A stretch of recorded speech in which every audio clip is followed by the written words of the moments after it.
Welcome to Real Talk with Reginald D. I'm your host, Reginald D. On today's episode, I have Bernice McDonald, an author, professional coach, and a powerhouse woman who turned years of fear, pain, and playing small into a bold mission of courage and authenticity. Welcome to the show, Bernice.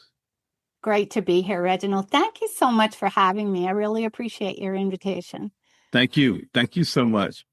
So, Bernice, can you tell us a little about where you grew up and what your childhood was like?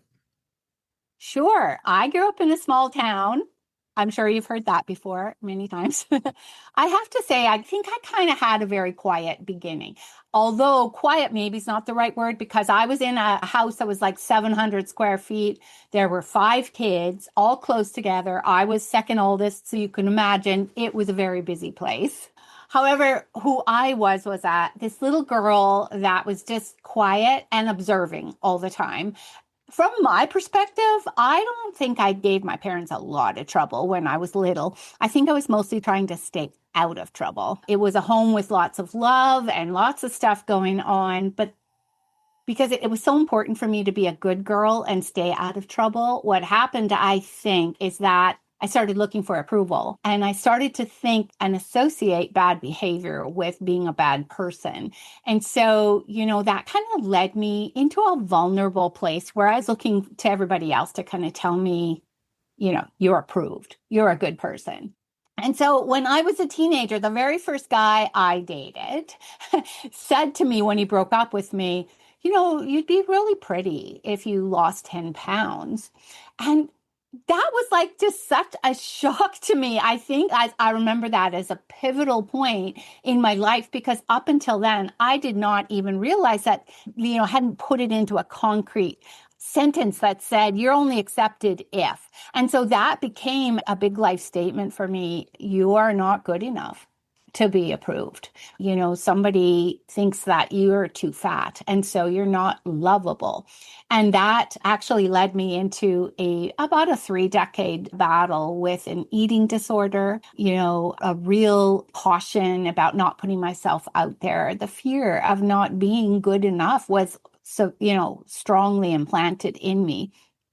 Plus, that was the time, I was in the church at that time, and there was a lot of rules about living in the church, like I grew up in that. And so there was always still that pressure on you to always live up to the expectations and don't break the rules, or else God is mad at you too, not just people.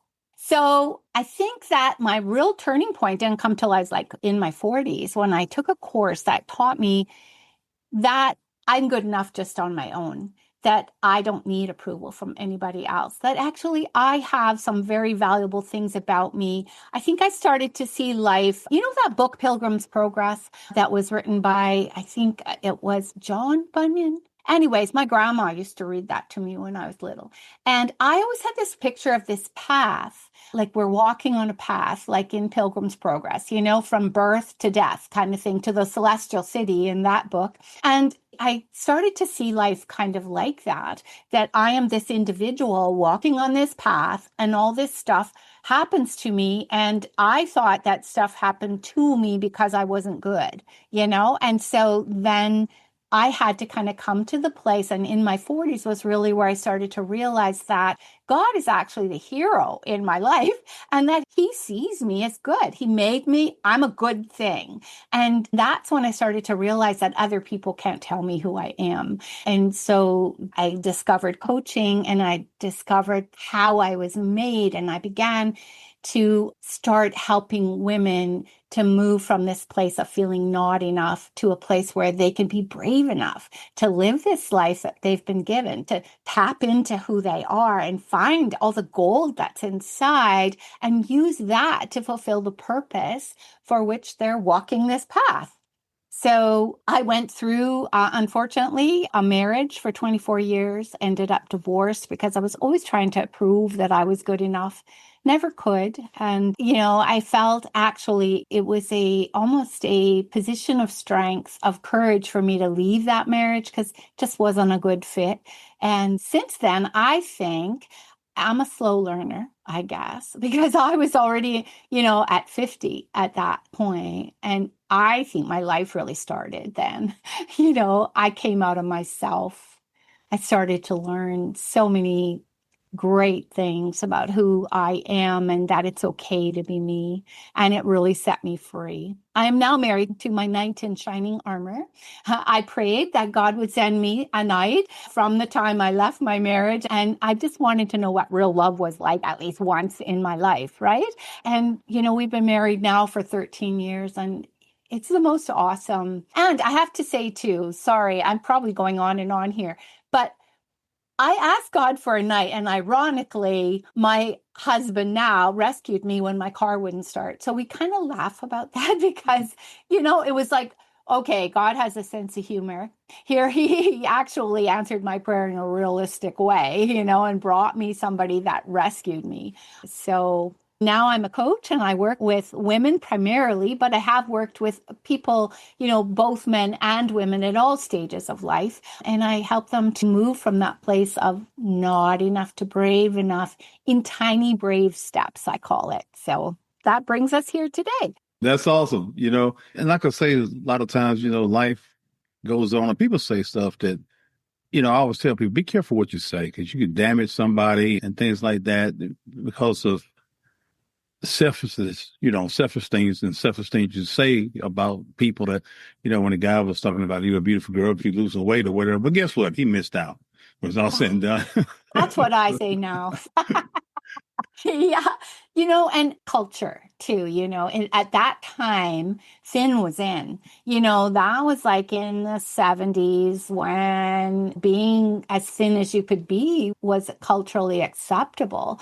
And, like there's so many people that fall victim to those kinds of rules, that kind of thing that, you don't fit in. And so just like you say, it can affect who you are for the rest of your life if you don't become aware of it, if you don't know that that's what's happening.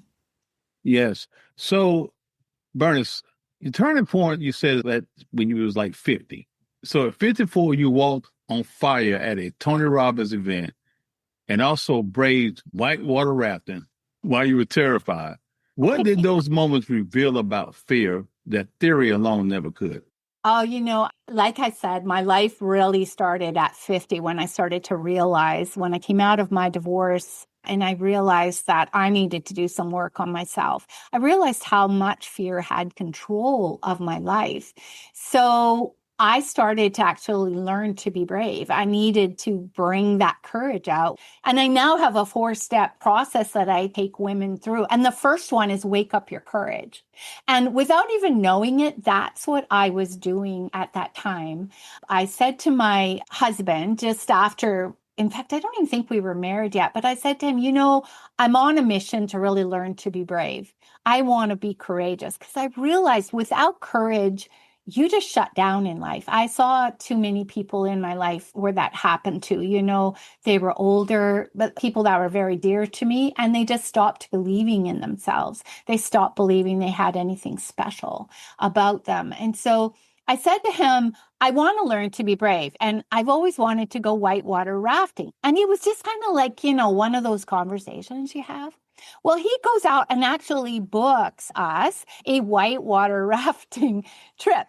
And where I live, we're just like 2 hours away from the mountains, and it's rugged mountains where they have, rivers with rapids. So this was not just a little river. So he said, I booked the trip, and he said, we're going to do this. And I was terrified. That was the first thing I did. And what I learned was, courage doesn't come just by saying, I'm going to be brave. Courage actually happens when you actually put your foot out to take that first step. That's where courage kicks in. And so looking back on it, I actually imagine myself like I had by that point started to see fear as this outside entity. It was almost like I needed to separate myself from it, which is a psychological phenomenon. Like we need to do that in order to be able to make friends with our fear. And so I saw fear coming down from being this fiery fear dragon in my life. I shrunk it down to this little guy I named Fred. And I began to have conversations with Fred. Now, don't think I'm strange. I'm really not crazy. But fear actually became, instead of this huge, terrible thing in my life, it became like an advisor almost, an over worried friend. And so I left him, I left Fred in the back seat of my car. I got out, I walked, I put on my wetsuit. I went and listened to the instructions and I climbed into the raft. Every one was a tiny step towards doing something I was very frightened about doing. And I went on that whitewater rafting trip. That was the first adventure we went on. And at first I was scared, but then I started to logically think through, these guides who are steering our rafts, they know what they're doing. They're not going to let us tip over or fall in. And I started to just enjoy looking at walls of that river and how beautiful it was and how fascinating the water was. And by the time we coasted out into the calm water and climbed out of the raft, I was so proud of myself. Like this feeling of actually having done something scary was amazing. So we started planning those things over a period of time. And one of them, we went to a Tony Robbins conference. And I don't know if you've ever heard of his workshops, but you walk on fire at one, literally. The first night that you're there at this 5-day conference with Tony Robbins. And that was on my bucket list. I learned a lot from Tony Robbins and about fear and about who I am and about stepping out and finding your purpose. And so that night we actually, I wasn't going to do it, but I actually took one step, put one foot in front of the other, and literally walked very quickly across those hot coals and made it to the other side. And my husband, of course, he's the bravest guy in the world, but he was just, celebrating me that I made it across. And again, the exhilaration, doing something that's so frightening, those things have inspired me and helped me in my business to start to do the things that are scary. Even this, being on a podcast, that's a scary thing. But because I did those other things and found out that I can do them, they're never as bad as you think they're going to be. You live through it and you build your courage muscles. So let me ask you this. This one is for the listeners. So for listeners wrestling with fear daily, what's the first step in shifting from fighting fear to befriending it?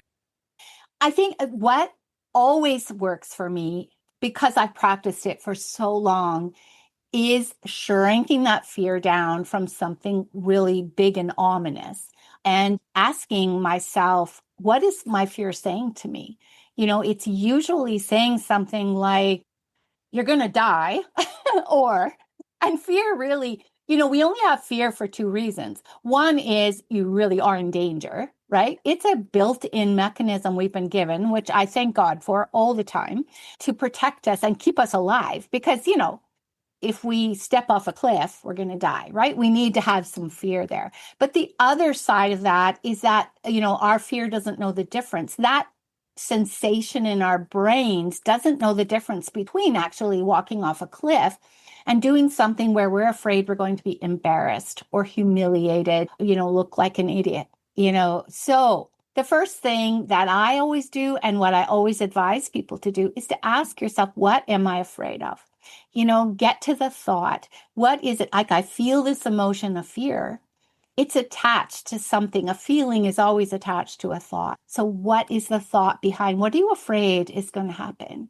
And once you realize that, well, I'm afraid they're going to think I'm not competent, or I'm afraid that, I'm going to say the wrong thing or do the wrong thing, then you can start to work from that place and reason it out and say, well, what's the worst that can happen? If you do say the wrong thing, so what? Nobody's going to die. You just will have not said the right thing. But that is there. You can always learn from those things and then grow from that. And I think that that's the biggest thing, is that sometimes I will actually say to my fear, thank you very much for trying to protect me. But, I need to do this in order to grow.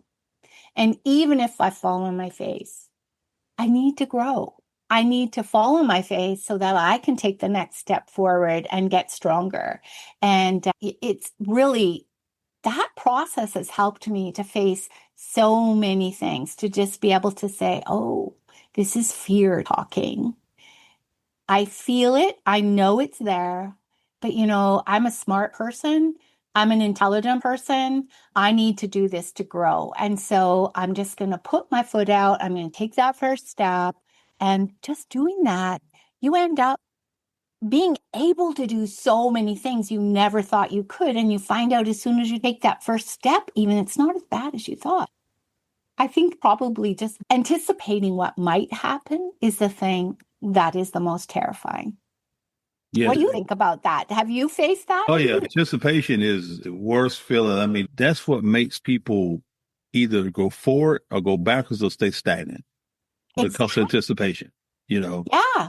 And that's one of the strongest things that I think every human being has to overcome is that part of it. Because if you get past that part, Yeah. then the rest is what it's going to be. Exactly. Sorry, I was going to say the only way to get past that too is to actually do it. That's the ironic thing, right? Right. Exactly. So, Bernice, why did you feel compelled to write Brave Enough to Be Myself as the first in your Little Books of Courage series? Well, because as I said, I think I was the most scared person alive. And my heart breaks when I meet people now. And I have found out about myself, which is my second step in my 4-step process, by the way, is embrace who you are. That is so important in learning to be courageous. But I have met so many people I just can intuitively sense are so afraid of life, who do not like who they are. They do not even want to see who they are. They're so afraid somebody's going to actually get to know them and find out that they're not, that they're a fraud, a poser kind of thing. So I think the first book that came to me when I decided to write my little books of courage was on that, because really I call that book my heart on paper. Even though it's just a small book and there's lots of white space, I wanted it to be easy to read and easy to digest. I wanted it to be a quick read because people don't take the time these days to actually read a heavy book. And so I want it to be more of a book that pulls people through the process with a lot of exercises and encouragement. And because that had been such an important first thing for me, that became my first book. Could you share one of your favorite daily practices from the book that women can start applying like right away, or anybody, actually, any individual? Yeah, anybody, because fear is it's a human condition, right? So I think that the one thing to do is to realize that we're all afraid. There's not a person on this entire planet. And that's something I learned from Tony Robbins, that the biggest fear on this planet is that we're not enough. And there's nobody with skin on that hasn't felt that. And the reason we fear that is because if we're not enough, we're not going to be loved, which is the second biggest fear of anybody on this planet. And so I think to normalize fear, to realize that fear is always going to be with you, but you don't have to let fear control you. You can be the boss of the fear, is how I put it in my book. Fear is there to protect you in so many ways, but you can shrink it down from that fiery fear dragon. I'm a romantic, so I always think of it like being the princess in the castle with the dragon flying around. I imagine the princess makes friends with the dragon and she wakes herself up, and then the dragon becomes her friend. It's been protecting her all along and it keeps on protecting her, but they become allies. So when you feel the fear, you start to say, what am I afraid of? How can I grow past this? So I think that just understanding fear is always with us, but we don't have to let it control us, is one of the biggest things that we can do to start to accept who we are. Yeah, so here's one thing I want to talk about. Let's talk about, I think it's very important. let's talk about the tiny brave steps. Why do small actions build more confidence than one big leap? Well, recently I've been reading Benjamin Hardy's books. I don't know if you've heard of him, Mhm. but one book that he wrote along with the coach, what's his name? Just a second, Dan Sullivan, is called The Gap and the Gain. And that book perfectly illustrates this whole point. When we have this, like all of us have this thing we're trying to reach for, right? It doesn't matter what the goal is. Unconsciously, we want to be loved, or we want to make $1 million, or we want to have a successful business. All of that is always out there on the horizon. And this between us and that is this huge gap, right? So what we think is that we can't, like we think we've got to make this big leap to get to that gap. Like there must be some magic potion, there must be something that we can do that all of a sudden going to whisk us there. We hear all these stories of celebrities that are already there and how they got there, but what we often don't hear is that the way that they got from here to there is by taking small steps. And those small steps, and this is something I think that is so, so important about taking, and I say no more than 3 steps in a day. Like make those your priorities. Don't overwhelm yourself with a to-do list of like 25 steps, because then that becomes a gap. You'll never get there. So do 3 things every day that moves you towards your horizon. But then look back over your shoulder. That's called the gain, and recognize and celebrate the fact that you took those steps. In doing that, you start to feel so proud of yourself. You start to realize that, yes, I'm doing it. So often we stay in that whole gap and think like the things we do don't even matter because they don't feel like it feels like a drop in the ocean. It's only when we look back over our shoulder and say, wow, I did that. I did this and I did this. We were talking about our busy day before we got on here, right? These are the 3 things. These are 3 things I accomplished today. And that is pretty amazing. That is what builds your confidence. That is what helps you to realize that you're growing, that, how far you've come. Because if you look back a week ago, how many steps did you take? Right? So you think if I did that then, if I did that this week, if I keep going with those small steps every day, I'm going to be getting closer to that horizon, to where I want to be. So tiny brave steps, I call them brave because any step you take is a step of courage. You're putting your foot out across that line and you're moving forward. And that is a brave step. And that's what it's all about. As long as you're moving forward, Yeah. sometimes you can't see it all the way, but just keep going. And it'll come clear one day. It will. Yes. Yeah. Like you think of when you learn to walk, right? Like you didn't just give up because, you got up and fell down. You kept trying and kept trying. You kept taking those steps. And finally, you learned to walk literally by taking steps, but you still weren't that steady. You fell down again. And so you started to take more steps. And pretty soon it was nothing to you. And that really is a lesson for us in life, is that the more you do something, the better you get at it. And pretty soon it's like so normal to you. And then the next thing in front of you looks daunting. And so you just got to approach that in the same way. Yeah, exactly. So let's talk about the 90-second rule, which is a practical tool.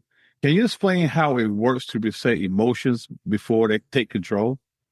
Sure. Now, this is also something that I learned partially from Tony Robbins, and it has worked so much for me that I teach it all the time. When something happens, anything happens, we have a reaction to it, right? We respond. We can't help it. That's just the way we are. It's very rare that anybody would just not react. So the beauty of the brain again is that when something happens, you have this little period of time in there where you get to think about how you're going to respond. Now, a lot of times what happens, and what you need to do is to let your emotions be there for like 90 seconds. Feel that emotion. Feel what you feel. If you're angry, be angry. If you're shocked, be shocked. If you're depressed, be depressed. But only let that sit there for like 90 seconds in that little gap, and then make a decision to do something better. So go beyond that emotion. Don't try not to feel that emotion, because that never works for us, right? You feeling the emotion and then making the decision about how you're going to respond from here on. And if you just give yourself permission in that little gap to feel what you feel, it makes it a lot easier then to decide. Now, all of this goes along, of course, with you deciding, who do I want to be?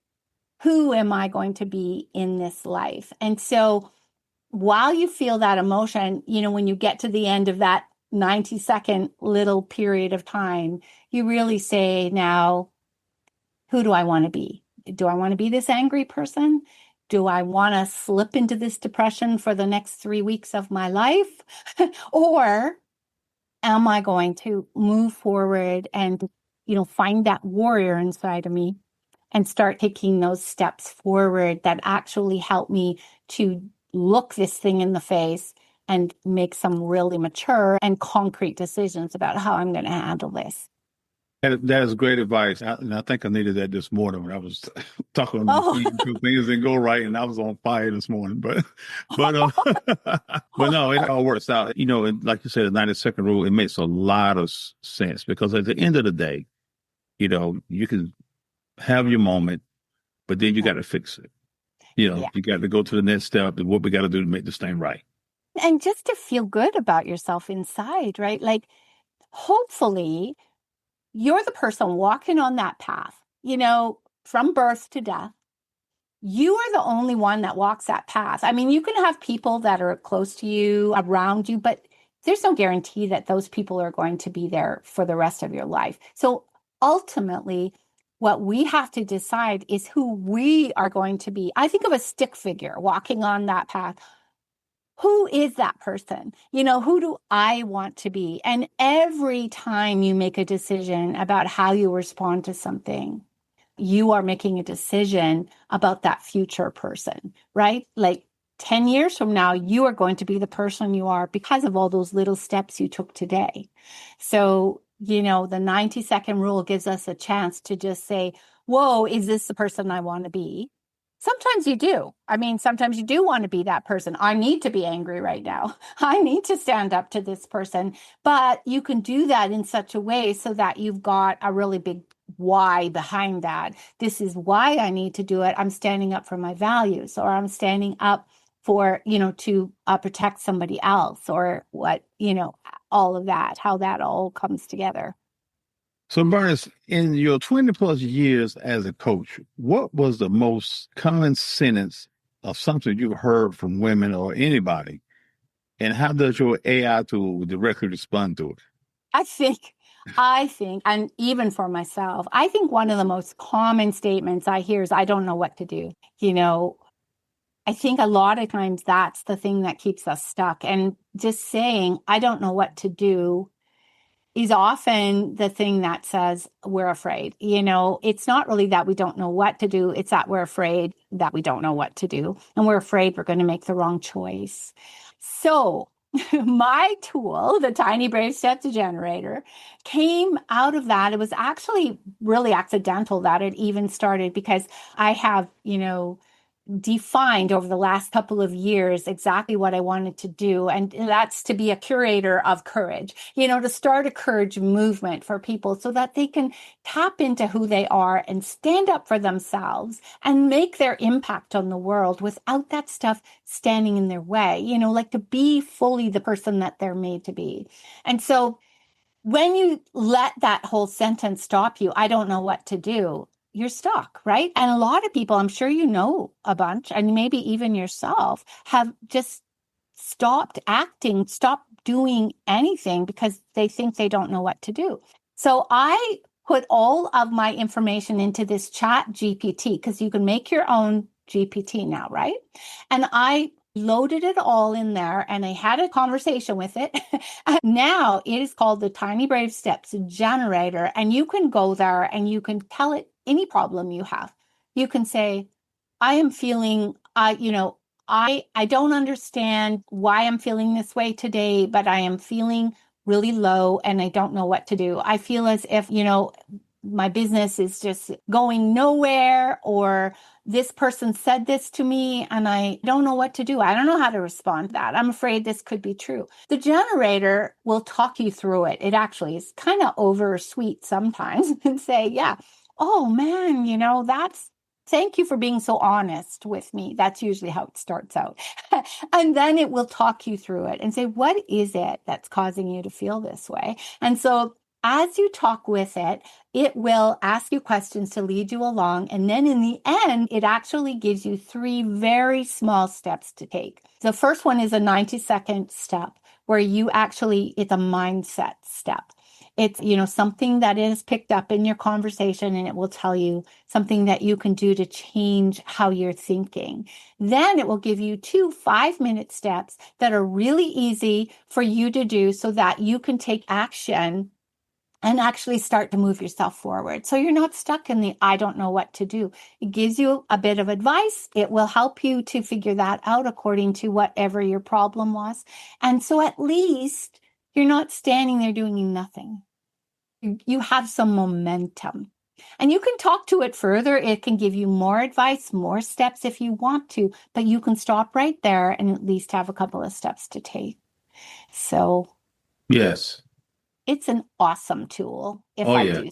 Like the times we live in, like sometimes it just amazes me, right? Right. Right. So I'm thinking about this. What would you say to a young Bernice, 19 years old, that was going through, just say 19, going through the things you were going through? If someone was out there feeling the way you were feeling, didn't think they were good enough, or things like that, what would you say to them right now? I would say, first of all, it's very normal to feel that way. We all go through that. And second of all, my temptation is to say, don't feel that way because it's not true. It's a lie. But, that doesn't always help. So I think what I probably would do is to ask them to look back over their shoulder and see some good things that they have done. Like to see why, you know, when you're talking to people, when you've felt really proud of yourself, when you have felt that sense of fulfillment like nothing else, when you've been having the most fun in your life, what is happening? What was happening in those moments? What do you see about yourself? And get them to sort of start to talk about that so that they start to see that there are good things about them. They have gifts. They have what I call their strange jewels, the things that they don't even think are gifts, to start to draw that out of them and say, you might think that's common, but not everybody has that. And, you need to just be thankful that you have that intuition, or you have that ability to cheer people up, or you listen. You're such a good listener to your friends, those sorts of things, and start to help them to just catch a glimpse of that gold inside, the person that they are. And, it's interesting you should ask me that question, because I was exactly 19 when a friend did say to me, tell me 3 things that you like about yourself. And I was so down on myself. I could not even list one. In fact, I felt like it was prideful. I felt like I'm not supposed to see anything good in myself. So, that moment has always stayed with me. And I thought, how sad at that time in my life, I could not even say one thing that I liked about myself. It took me a lot of years to get to the place where I could start to see that I had gifts, so that's definitely what I would say to a 19-year-old who's struggling with that. Yes, Mhm. absolutely on point. So finally, where can listeners connect with you and try out your Tiny Brain Steps generator? Well, it's real easy. tinybravesteps.com is the site they can go to. It's free. So they can just go and sign up there, and then they will have access to the tool, and it'll give them the link. Actually, it takes them right to the tool, and they can start, asking a question, doing whatever, and it'll start guiding them right from there.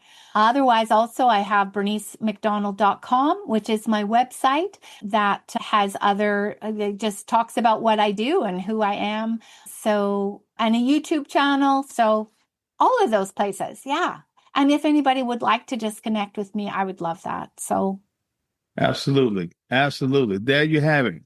Bernice McDonald, thank you so much. This was so powerful. I really, really enjoy what you're doing and your walk in life, man. I think, story always motivates people. When you tell your story and they see what you overcame, because a lot of people just see where you're at, but they don't know what it took to get there and all the struggles and stuff like that. So it helps people who's trying to get to the next level in their life or trying to move forward in life, let them know that, man, it's real. Fear is real.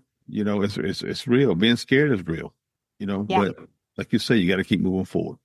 Yes. And thank you for what you do, Reginald, because I know that that's what you try to do, is to help people to understand that you can overcome anything in life. Adversity is normal. It's what you do with it that matters the most. And I love the stories that you have on your podcast. So keep it up. All right. Thank you so much. Thank you so much. Thank you for tuning in to Real Talk Reginald D. If you enjoyed listening to Real Talk Reginald D, please rate and review on Apple Podcasts. See you next time.